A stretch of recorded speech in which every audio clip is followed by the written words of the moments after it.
अगला छोटा सा चैप्टर कौन सा है? बोनस। बोनस इशू और राइट इशू, ठीक है, बोनस इशू और राइट इशू नाम का चैप्टर है। देखो अभी इसमें क्या है, बोनस के एंट्री सबसे पहले इंपॉर्टेंट है, ठीक है, बोनस इशू के एंट्रीज। अभी बोनस में मैंने बताया था दो टाइप के बोनस आते हैं, दो टाइप के बोनस आते हैं जो क्वेश्चंस में रहेंगे। पहले टाइप का बोनस है जिसमें बोनस में शेयर्स देता हूं मैं, मतलब तुम्हारे पास फॉर एग्जांपल 5 शेयर है, मैंने तुमको बोला 5 शेयर जिसके पास होंगे उसको 1 शेयर दूंगा, तुम्हें जो 1 शेयर बोनस में दिया ये बोनस शेयर्स दिए हैं, ये एक टाइप ऑफ बोनस है।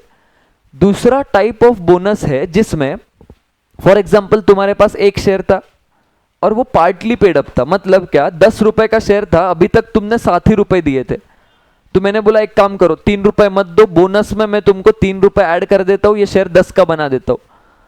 ये दूसरे टाइप का बोनस है जिसमें पार्टली पेड अप शेयर को फुल्ली पेड अप बना देते हैं बोनस में, ठीक है, विदाउट तुमसे पैसे लिए बोनस में मैं इसका 7 रुपए का 10 रुपए कर दूंगा। दो टाइप के बोनसेस है, ठीक है। तो पहला टाइप का बोनस है जिसमें बोनस शेयर्स इशू करते हो। अभी बोनस शेयर्स इशू करते हो तो प्रोसेस क्या करनी है, सबसे पहले नंबर ऑफ शेयर्स निकालो कितना बोनस में देने वाले हो, और वो कैसे निकालते, मेरे कंपनी के इशूड शेयर्स देखना, कितने शेयर्स इशूड है, ठीक है, इशूड शेयर्स चेक करना। फॉर एग्जांपल मेरे कंपनी ने ऑलरेडी 1 लाख शेयर्स इशू करके रखे थे और बोनस का रेशियो बोला हुआ है कि हर 4 शेयर के बदले में 1 शेयर मिलेगा, ठीक है। तो क्या करना, रेशियो है 1:4, 1 share for every 4 share held, तो इसको मल्टीप्लाई कर दो इंटू 1/4, ठीक है, 25,000 शेयर्स बोनस में दूंगा और 1 शेयर के फेस वैल्यू से मल्टीप्लाई कर दो। फॉर एग्जांपल 1 शेयर है 10 रुपए का, तो 2.5 लाख आएगा अमाउंट ऑफ बोनस, ठीक है। अभी पहला स्टेप था अमाउंट निकालना, बोनस का अमाउंट निकालो, ये पहली चीज है जो भी बोनस शेयर्स का क्वेश्चन आएगा। अच्छा अमाउंट निकाल लिया तो अभी क्या होगा, देखो तुम्हें एंट्री पास करनी पड़ेगी, और इस केस में एंट्री इजी है। देखो अपन अगर पैसे लेके शेयर्स इशू करते तो एंट्री क्या होती है, bank to equity share capital, बराबर, बैंक में पैसे आते हैं और शेयर कैपिटल क्रेडिट होता है। लेकिन अभी क्या होने वाला है, क्योंकि मैं फ्री में दे रहा हूं शेयर्स, बोनस शेयर्स मतलब फ्री में दिए हुए शेयर्स, तुमसे पैसे नहीं लिए जा रहे, तो अगर मैं फ्री में शेयर्स दे रहा हूं तो बैंक यहां पे नहीं आ सकता, फिर बैंक के जगह पे अपन रिजर्व्स यूज करते, ठीक है। बस इसी एंट्री को 2 एंट्रीज में तोड़ के दिखाते, कैसे, पहले ड्यू दिखाएंगे, reserves to bonus to share holders और bonus to share holders to equity share capital,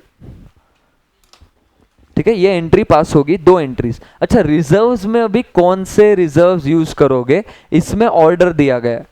reserves use करते वक्त सबसे पहला नंबर है CRR, कैपिटल रिडेम्पशन रिजर्व। अगर तुम्हारे पास कैपिटल रिडेम्पशन रिजर्व पड़ा है तो सबसे पहले उसको इस्तेमाल करो, क्योंकि कैपिटल रिडेम्पशन रिजर्व का जिंदगी में एक ही पर्पज है, बोनस शेयर्स में इशू हो जाना, बोनस शेयर्स बन जाना, ठीक है, एक ही पर्पज है उसका कि बोनस शेयर्स बन जाना। तो अगर बोनस शेयर्स इशू कर रहे हो तो सबसे पहला नंबर CRR यूज करोगे। दूसरा नंबर सिक्योरिटीज प्रीमियम यूज करेंगे, सिक्योरिटीज प्रीमियम। तीसरा नंबर, ये दोनों भी खत्म हो जाए तो जनरल रिजर्व यूज करेंगे, जनरल रिजर्व भी खत्म हो जाए तो PNL यूज करना। तो ये रिजर्व्स का यूज करने का तरीका है, रिजर्व्स को यूज करने का सीक्वेंस है, capital redemption reserve, securities premium, general reserve, profit and loss, ठीक है। 1-2 क्वेश्चन में थोड़ा अलग वेरिएशन है जो बताऊंगा अभी इसमें, बट ये ऑर्डर होता है और ये एंट्रीज पास होती है, चेक करना, capital redemption reserve, securities premium, general reserve, profit and loss to bonus to share holders, bonus to share holders to share capital. पर अगर दूसरे टाइप का बोनस है, दूसरे टाइप का बोनस मतलब कौन सा वाला, जिसमें मैंने पार्टली पेड अप शेयर को फुल्ली पेड अप किया है, मतलब क्या, तुम्हारे पास शेयर था 10 रुपए का शेयर था, 7 ही रुपए दिए थे तुमने, पार्टली पेड अप था, फाइनल कॉल करना बाकी था, तो मैंने तुमको क्या बोला, फाइनल कॉल में ड्यू करता हूं पर तुम पैसे मत दो, तुमको मैं बोनस में दे देता हूं उतने 3 रुपए बोनस ले लो। तो अभी इस केस में क्या होगा, 3 रुपए फाइनल कॉल ड्यू करने की जो एंट्री होती है वैसे ही टाइप की एंट्री होती है, ठीक है। पर यहां पे तुम याद रखना, रिजर्व्स में CRR और सिक्योरिटीज प्रीमियम यूज नहीं कर सकते। अगर ऐसे टाइप का बोनस रहा तो तुम्हें सिर्फ जनरल रिजर्व या PNL का ही इस्तेमाल करना पड़ेगा, ठीक है। अभी एंट्री क्या आएगी, देखो ड्यू करने पे एंट्री क्या करते हैं, final call, share final call to share capital, और फाइनल कॉल रिसीव करने की एंट्री क्या होती है, bank to share final call. But यहाँ पे वही फर्क होगा, बैंक में पैसे नहीं आएंगे क्योंकि मैंने बोनस में दे दिया है, तो अभी यहाँ पे क्या हो रहा है, सबसे पहले बोनस ड्यू दिखाएंगे, general reserve, profit and loss to bonus to share holders. Reserves use करेंगे, सिर्फ दो रिजर्व्स यूज करना अलाउड है, जनरल रिजर्व और पीएनएल, ऐसे टाइप के बोनस में। ड्यू दिखाएंगे to bonus to share holders, फिर फाइनल कॉल ड्यू करेंगे, final call to share capital, और फिर bonus to share holders to share final call. यहाँ पे बैंक अकाउंट डेबिट नहीं कर सकते क्योंकि पैसे बैंक से नहीं लिए, मैंने बोनस में दिए, तो bonus to share holders to share capital. Bonus में बस यही वैरायटी है, अभी कभी कभी बैलेंस शीट आती है इस बोनस में, ठीक है, जो अपन अलग से देखेंगे बस, पर क्वेश्चंस में यही है, यही एंट्रीज आती है। तो एंट्रीज में चेक करो शेयर्स दिए हैं क्या, शेयर्स दिए हैं तो पहले वाले टाइप के एंट्रीज आएंगे, reserves to bonus to shareholder, bonus to shareholder to share capital. Reserves में CRR, securities premium, general reserve, PNL, ठीक है। बोनस का अमाउंट निकालना है, पहला काम रहेगा। अच्छा, अभी इसमें ना एक दो क्वेश्चन में वैरायटी थी, ये पूछे गए थे पास्ट ईयर में, क्योंकि ये इंटर में था तो इंटर के पास्ट ईयर में पूछे गए थे, और इंटर के पास्ट ईयर में तुम देखोगे मई 22 में एक क्वेश्चन था जिसमें यहाँ पे कैपिटल रिजर्व भी दिया था, पहले से पड़ा हुआ है कंपनी के पास, रियलाइज्ड इन कैश। तो अगर कैपिटल रिजर्व कैश में मिला हो ऐसे दिया है तो कैपिटल रिजर्व भी यूज कर सकते हो, ठीक है। सीआरआर के बाद तुम इसको यूज कर सकते हो, कोई प्रॉब्लम नहीं। सीआरआर, सिक्योरिटीज प्रीमियम के बाद तुम इसको यूज कर सकते हो अगर कैपिटल रिजर्व में रियलाइज्ड इन कैश दिया तो। बट अच्छा, कभी कभी क्या होता है, और एक वैरायटी है, सिक्योरिटीज प्रीमियम के ब्रैकेट में देंगे नॉट रियलाइज्ड इन कैश, जैसे कौन से क्वेश्चन में दिया ये,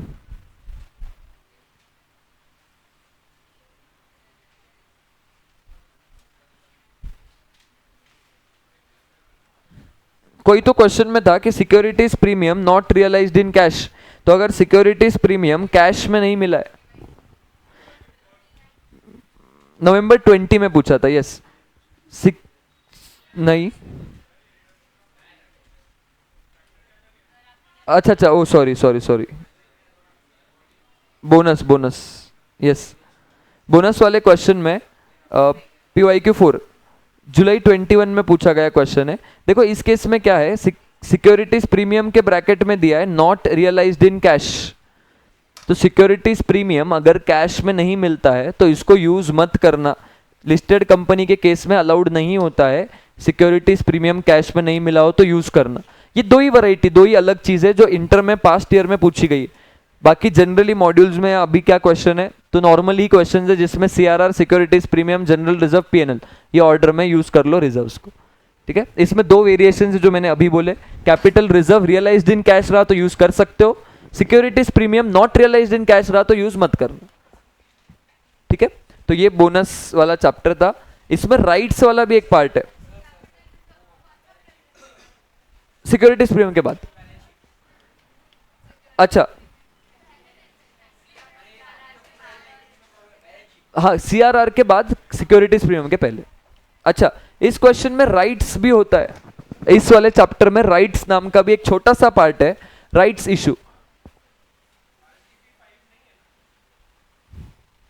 आरटीपी 5 क्या, हाँ वो नहीं, नहीं एक्सट्रैक्ट बोलते हैं उसको, बोलता हूं मैं, नहीं। अच्छा सुनो, राइट्स, राइट्स क्या होते हैं, मतलब मैं एग्जिस्टिंग शेयर होल्डर्स को और शेयर खरीदने का ऑफर देता हूं। तुम अगर एग्जिस्टिंग शेयर होल्डर्स हो तो मैंने तुमको ऑफर दिया कि बेटा और शेयर्स खरीदने तो खरीद सकते हो, ठीक है, तो इसको बोलते हैं राइट्स। मैंने तुमको बोला कि तुम्हारे पास अगर 4 शेयर है तो तुम 1 शेयर खरीद सकते हो। तो अभी इसमें क्वेश्चन कैसा आता है, क्वेश्चन में 2 चीजें आती है, एक एक्स राइट प्राइस निकालना, एक्स राइट प्राइस निकालना। तो अभी एक्स राइट प्राइस कैसे निकाल सकते हो, एक्स राइट प्राइस निकालना बहुत इजी है, क्वेश्चन में दे दिया जाएगा कि राइट्स के पहले का प्राइस क्या था, ठीक है, राइट्स के पहले का प्राइस क्या था ये क्वेश्चन दे देगा। फॉर एग्जांपल राइट्स के पहले का प्राइस था 120, और मैंने तुमको बोला कि तुम अगर तुम्हारे पास 4 शेयर्स होंगे तो तुम 1 शेयर खरीद सकते हो 100 रुपए में, सस्ते में दे रहा हूं तुमको, ठीक है। तो तुम्हारे पास 120 के 4 शेयर्स होने चाहिए, तब जाके तुम 100 रुपए का 1 शेयर खरीद सकते हो, बराबर। तो तुम्हें करना क्या है, अगर ऐसा क्वेश्चन दे तो तुम्हें एक्स राइट प्राइस निकालनी है। एक्स राइट प्राइस मतलब ही एवरेज प्राइस, मतलब राइट्स इशू होने के बाद तुम्हारी एवरेज प्राइस क्या हो जाएगी। तो वो कैसे निकालोगे, तुम्हारे पास 120 के 4 शेयर्स थे, अभी 100 रुपए का एक शेयर आ जाएगा, ऐसे डिवाइड बाय करो, 5 शेयर्स तुम्हारे पास हो जाएंगे टोटल। तो ये इस क्वेश्चन में आ रहा है 116 शायद, ठीक है, 116 तुम्हारा एक्स राइट प्राइस है। इसके अलावा क्वेश्चन में पूछते हैं कि वैल्यू ऑफ राइट क्या है। वैल्यू ऑफ राइट मतलब और कुछ नहीं, राइट के पहले की प्राइस माइनस राइट के बाद की प्राइस, इसको बोलते हैं cum right price minus ex right price. Right के पहले की प्राइस माइनस राइट के बाद की प्राइस। तो राइट के पहले की प्राइस थी 120, राइट के बाद की प्राइस है 116, इसको बोलते हैं वैल्यू ऑफ। तो ये है 4 रुपए। तो राइट का क्वेश्चन जब भी आता है बस ये दो चीजें ही पूछते हैं, एक एक्स राइट प्राइस निकालो और एक वैल्यू ऑफ राइट निकालो, बहुत ही स्कोरिंग है, ठीक है। एक्स राइट प्राइस मतलब एवरेज प्राइस, कि पहले इतने रुपए के इतने शेयर्स थे, बाद में 100 रुपए का एक राइट शेयर मिला, divide by total number of shares. और वैल्यू ऑफ राइट मतलब राइट के पहले की प्राइस माइनस राइट के बाद की प्राइस, ठीक है। तो राइट में जब भी क्वेश्चन आता है तो बस इतना ही पूछते हैं। ये आता है 4-5 मार्क को आ जाता है, ठीक है, हाँ 4 मार्क को तो आ जाता है ये। अच्छा, अभी लास्ट चीज है बोनस में, जो कि है बैलेंस शीट, ठीक है। किसी किसी क्वेश्चन में बैलेंस शीट पूछते हैं कि बैलेंस शीट का एक्सट्रैक्ट बनाओ, ठीक है, बैलेंस शीट का एक्सट्रैक्ट बनाओ। तो अभी ये बैलेंस शीट का एक्सट्रैक्ट कैसे बनाते हैं दोस्तों, ठीक है। बैलेंस शीट अगर पूछी गई क्वेश्चन में तो क्या करोगे, सुनना। बैलेंस शीट मतलब क्या, जो अपन अब तक बना रहे थे वैसे टाइप की नहीं होती, ये कंपनीज एक्ट ने दी गई बैलेंस शीट है, जो वर्टिकल फॉर्म में बनती है, मतलब पहले लाइबिलिटीज फिर असेट्स। तो अभी इसमें क्या होगा, बैलेंस शीट जब भी बनने को आ रही है तो सबसे पहले मेन हेडिंग आएगा equity and liabilities. Equity and liabilities, ये मेन हेडिंग है। इसमें पहला हेडिंग आएगा शेयर होल्डर्स फंड्स, और मेजोरिटी क्वेश्चन में इतना ही पूछा जाता है। एक्सट्रैक्ट बनाने को बोलते हैं बस, एक्सट्रैक्ट मतलब एक पार्ट। तो मेजोरिटी क्वेश्चंस में इतना ही पार्ट आता है जिसमें तुमको शेयर होल्डर्स फंड्स के बारे में लिखना है। शेयर होल्डर्स फंड्स मतलब शेयर होल्डर की क्या क्या चीज है। तो एक कंपनी में शेयर होल्डर्स की दो चीजें होती है जनरली, एक है शेयर कैपिटल, दूसरा है रिजर्व्स प्रॉफिट्स। तो यहां पे आएगा शेयर कैपिटल, यहां पे आएगा शेयर कैपिटल, बी में आएगा रिजर्व्स।